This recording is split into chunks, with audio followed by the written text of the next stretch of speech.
দক্ষিণ আফ্রিকাকে তাদের মাটিতে কিভাবে হারানো যায়, এবার বাংলাদেশি ক্রিকেটারদের সেই টোটকায় দিলেন কিংবদন্তি এবি ডিভিলিয়ার্স।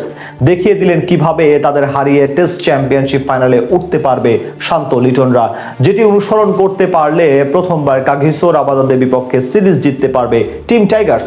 দক্ষিণ আফ্রিকাকে তাদের মাটিতে হারানোর তবে কি এমন কৌশল ও টোটকা জানিয়ে দিয়েছেন এবি ডিভিলিয়ার্স, তাই নিয়ে বিস্তারিত এই রিপোর্ট। অস্ট্রেলিয়ার মাটিতে কিছুদিন আগে টেস্ট ম্যাচ জিতে এসেছে বাংলাদেশ দল। ডারউইনে ম্যাচ জয়ের পাওয়ার পরই টাইগার ক্রিকেটারদের নিয়ে আলোচনা শুরু হয়েছে সর্বমহলে।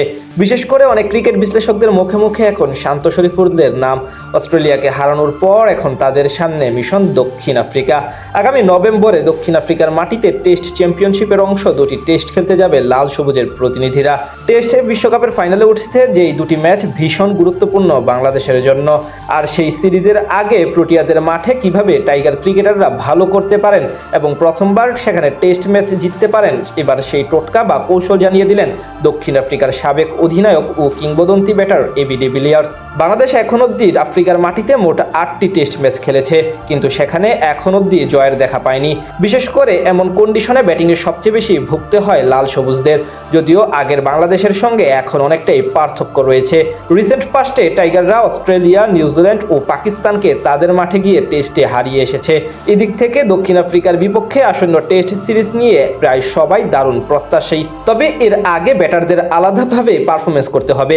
বোলিংয়ের দিক থেকে কোনো চিন্তা না থাকলেও ব্যাটারদের নিয়েই মূল সমস্যা, আর সেই সমস্যার সমাধান দিলেন কিংবদন্তি এবি ডিভিলিয়ার্স। কিভাবে তাদের মাঠে গিয়ে টেস্ট জেতা যায় সেটি জানিয়েছেন মিস্টার 360 ডিগ্রি। ডিভিলিয়ার্স বলেন, আমার মনে হয় দক্ষিণ আফ্রিকায় প্রতিদ্বন্দ্বিতাপূর্ণ লড়াই করবে বাংলাদেশ। দক্ষিণ আফ্রিকা বিশ্বের সবচেয়ে কঠিন জায়গাগুলোর একটি, বিশেষ করে ব্যাটসম্যানদের জন্য। বল শুধু সুইং করে না, সিমেও মুভ করে, পিচে পড়ার পর মুভ করে।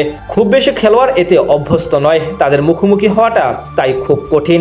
আর ঠিক সেই চ্যালেঞ্জ কিভাবে মোকাবিলা করতে হবে সেটাও বলে দিলেন তিনি। বাংলাদেশের ব্যাটারদের উদ্দেশ্যে বিশেষ পরামর্শ পেশ করলেন সাবেক প্রোটিয়া কাপ্তান। সেখানে ডিভিলিয়ার্স বলেন, আমার ব্যক্তিগত কিছু কৌশল আছে। কখনো ক্রিজ থেকে বের হয়ে এসেছি, কখনো বা স্ট্যাম্প ঢেকে ব্যাট করেছি, আবার কখনো স্ট্যাম্প ছেড়ে দিয়েছি। কন্ডিশনটা কেমন মনে হচ্ছে সেটার উপর এসব নির্ভর করে।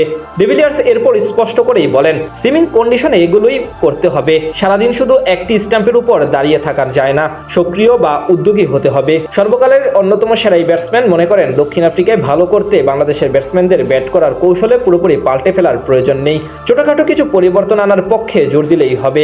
তবে তার বিশ্বাস অতীতের চেয়ে এবার দক্ষিণ আফ্রিকার মাটিতে অধিক ভালো করবে বাংলাদেশ এবং সিরিজ বা ম্যাচ জয়েরও ভালো সম্ভাবনা রয়েছে, যেটি বাস্তব হলে টেস্ট চ্যাম্পিয়নশিপের ফাইনালে ওঠার পথ আরও বেশি সহজ হয়ে যাবে শান্তদের জন্য। এদিকে বাংলাদেশ দলের কোচ হতে না চাইলেও খণ্ডকালীন পরামর্শক বা ক্রিকেটারদের সঙ্গে ব্যক্তিগতভাবে কাজ করতে আগ্রহী ডিভিলিয়ার্স।